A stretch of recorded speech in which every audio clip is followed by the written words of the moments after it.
శివతాండవ స్తోత్రం రెండవ శ్లోకం. జటాకటాహసంభ్రమభ్రనిలింపనిర్ఝరి విలోలవీచి వల్లరి విరాజమానమూర్ధని ధగద్ధగద్ధగజ్వలల్లలాట పట్ట పావకే కిశోరచంద్రశేఖరే రతి ప్రతిక్షణం మమ. మొదటి శ్లోకంలో స్వామి యొక్క తాండవంలో జటాటవీకలజ్జల ప్రవాహ పావిత స్థలి అంటే ఈ శివతాండవ స్తోత్రం సహస్రార స్థితిలో జరుగుతుంది. అక్కడ స్వామి యొక్క జడలు అడవిలాగా ఉన్నాయి. ఆ నీరు అడవిలోంచి వస్తున్న ప్రవహిస్తున్నటువంటి నీరు అలా వస్తుంది. స్వామి యొక్క జటాజూటాన్ని శిరస్సుని పైనటువంటి దాన్ని చెప్పారు. ఇక్కడ దాన్ని ఇంకొంచెం వివరాత్మకంగా చెప్తున్నారు. జట కటాహ. కటాహ అంటే ఒక పెద్ద పాత్ర. జట కటాహ అది పాత్రలాగా ఉంది స్వామి యొక్క జటాజూటం. అందులో లోపల గంగ లోపల ఉన్న ఎలా ఉంది, సంభ్రమభ్ర అలా మొత్తం అందులో ప్రవహిస్తూ ఉంది అనమాట. తూలుతూ ఉంది, లోపల అందులో ప్రవహిస్తూ ఉంది.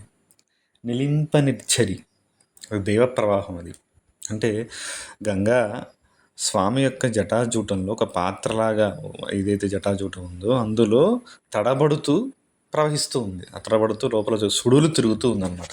సుడులు తిరుగుతూ ఆ పైకి ఊబిగేస్తూ ఉందన్నమాట.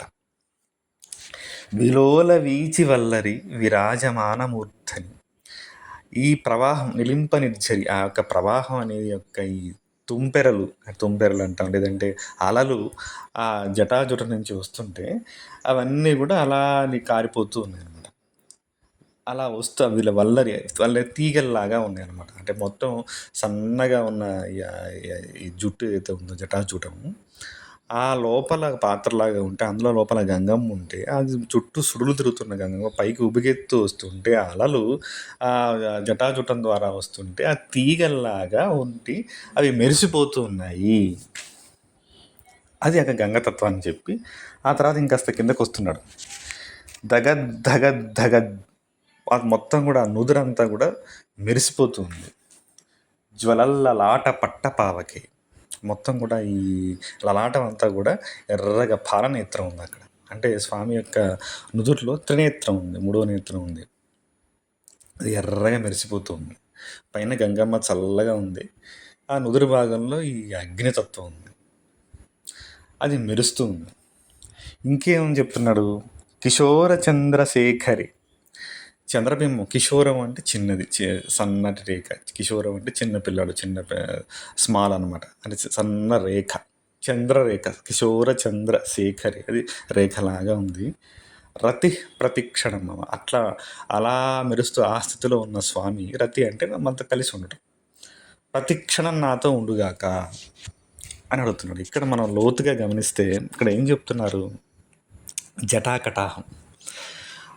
కటాహం అంటే ఆ పాత్రలో ఆ ప్రవాహం నిలిచిపోయి ఉంది, అది బయటికి వ్యక్తపరుస్తూ ఉంది. అంటే ఇక్కడ మనం ఇక్కడ జీవుడు ఏదైతే ఉందో ప్రాణశక్తి జీవుల్లో ఉంది, జీవుల్లో ప్రవేశించింది, అది బయటికి వస్తూ ఉంది, వ్యక్తం అవుతూ ఉంది. అంటే అలాగే మనం ఏదైతే ప్రాణశక్తి మన ద్వారా వ్యక్తం అవుతూ ఉంది, దీన్ని నియంత్రించేవాడు లోపల పరమాత్మ. ఆ నిలింపనిర్ఝరి ఆ దేవ ప్రవాహం అనమాట. అది నిర్ఝరి అంటే ప్రవాహం, ఝరి అంటే ప్రవాహం. ఆ అంటే ఈ ప్రాణశక్తి ప్రవాహాల్ని నియంత్రించేవాడు ఎవడు, లోపల ఉన్నటువంటి పరమాత్మే. ఈ ఇలా రకరకాల జన్మలు తీసుకొని ఎట్లయితే మనం ముందుకు వెళ్తూ ఉంటామో ఈ ప్రాణశక్తి యొక్క ప్రవాహాలు ఏవైతే ఉన్నాయో అవి విరాజమాన వృత్తని, అవి అలా ప్రకటితం అవుతూనే ఉంటాయి.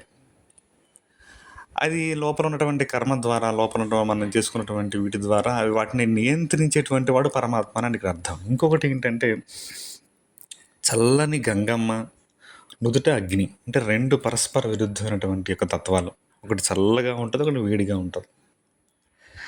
ఈ రెండింటినీ కూడా అంటే రెండింటిని సమన్వయం చేయగలిగినటువంటి సామర్థ్యం పరమేశ్వరుడికి ఉన్నది, అంటే పరమాత్మకు ఉన్నది, ఈ దివ్య తత్వానికి ఉన్నది. ఫర్ ఎగ్జాంపుల్ ఇక్కడ చూడండి, శివ కుటుంబం చూస్తేనే మనకు అర్థమవుతుంది. శివుడి యొక్క వాహనం నంది, అమ్మవారికి వాహనం సింహం. శివుడి యొక్క వేషధారణ చూడండి, అమ్మవారి యొక్క వేషధారణ చూడండి. అంటే పరస్పర విరుద్ధమైనటువంటి లక్షణాలు ఇవన్నీ, అవి కలిసి ఉన్నాయి. అలాగే సృష్టిలో కూడా ఇలాంటి పరస్పర విరుద్ధమైనటువంటి భావాలు, తత్వాలు ఉంటాయి. వాటిని కలిపి ఉంచగలిగేటువంటి సామర్థ్యం పరమేశ్వరుడికి ఉన్నది.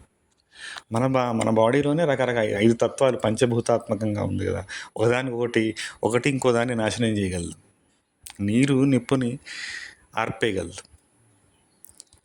నిప్పు నీరు మొత్తాన్ని ఆవిరి చేయగలదు.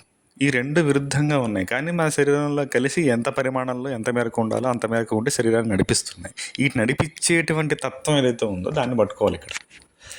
అది చెప్తున్నాడు రావణుడు. ఇంకోటి కిషోర చంద్రశేఖర్ చంద్రరేఖ ఇది కుండలిని శక్తి వచ్చి ఎక్కడైతే లోపల సహస్రార స్థితిలో వెళ్ళినటువంటి ఆ దివ్య శివస్థితి ఏదైతే ఉందో అది ఎప్పుడు నాతో తోడుగా ఉండుగాక అని ఈ శ్లోకంలో మనకి చెప్తున్నాడు. ఆ తర్వాత శ్లోకంలో మనకు అమ్మవారు వస్తారు. మంచి సవివరంగా తెలుసుకుందాం.